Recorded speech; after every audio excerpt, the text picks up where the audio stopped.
I had a few questions, but to start with one at a time. Why do we have a body? Who has a body? Why the illusion? Why perceived this? Why this? The thing that we're discussing getting out of. I'm just saying, why do we have it? Well, the body is a vehicle for consciousness that enables consciousness to have certain kinds of experiences that you don't have in deep sleep, right? In deep sleep, you don't have a body. When you wake up, what that means is you come back into your body. And when you're in your body, you're able to have a kind of relationality that enables the various kinds of potentialities of your being to emerge. And for you to be seen by another, that enables you to see aspects of yourself that you might not otherwise become conscious of. So the body is a vehicle that enables you to grow to that point where you realize that the body is like the larval stage of consciousness. And then you go from the caterpillar to the butterfly, and you realize you are actually bodiless. Sometimes this happens through a near-death experience where you actually go out of body and into the light and you realize you're a being of light and an angel all along. But then you come back in your body and you use it as a vehicle to help others realize that they are bodiless.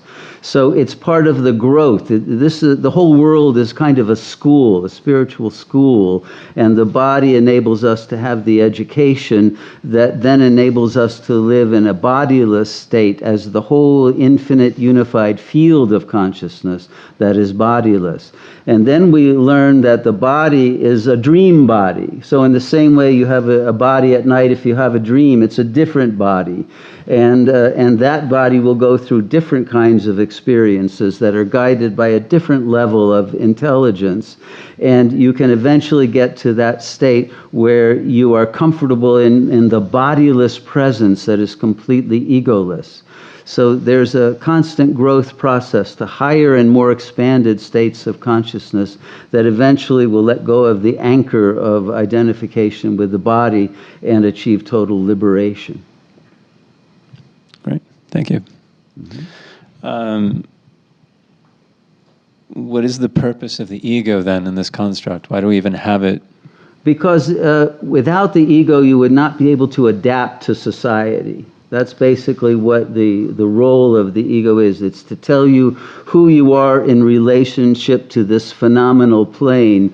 So there's a basis for learning and symbolic growth of understanding. So you are to learn to use language. The basic instrument of the ego is language, and it creates the capacity for interpersonal relationships. And then you get to the point where you no longer are functioning at an ego level, which is always trying to get approval of the other. That's because as a child you want the parents' approval and their love. And the ego realizes that it has become enslaved to the need for the approval of others and to a sense of power and territoriality and security and sensual gratification. And it has created a whole complex of needs and of traits that actually limit its growth.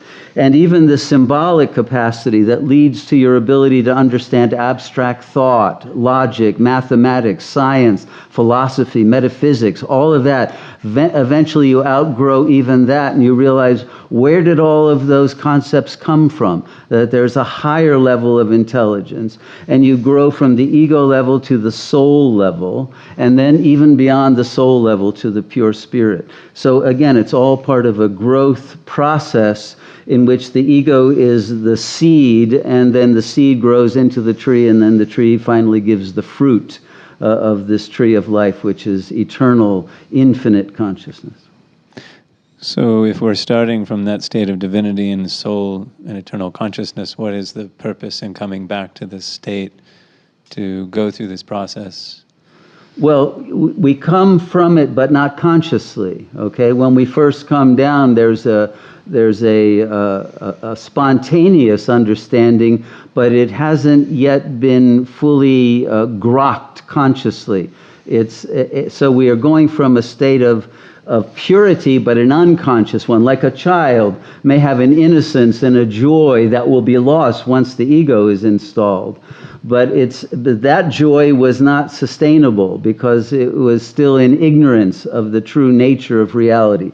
So we have to go through this path of learning, which can involve suffering, in order then to gain the wisdom that enables us to become catalysts for the healing of others and develop our compassion, and then return to that ultimate joy, but now with wisdom that enables us to be liberated from this wheel of birth and rebirth and not come back, but go to an even higher state of consciousness.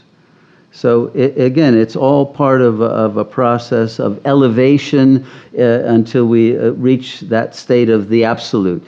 But there are so many levels of this reality in fractal phase spaces that we grow from very small to very large, and our consciousness expands not only in terms of the sense of who we are and what we are capable of as an individual, but into a cosmic consciousness in which there's a total interconnectivity and not a sense of separation.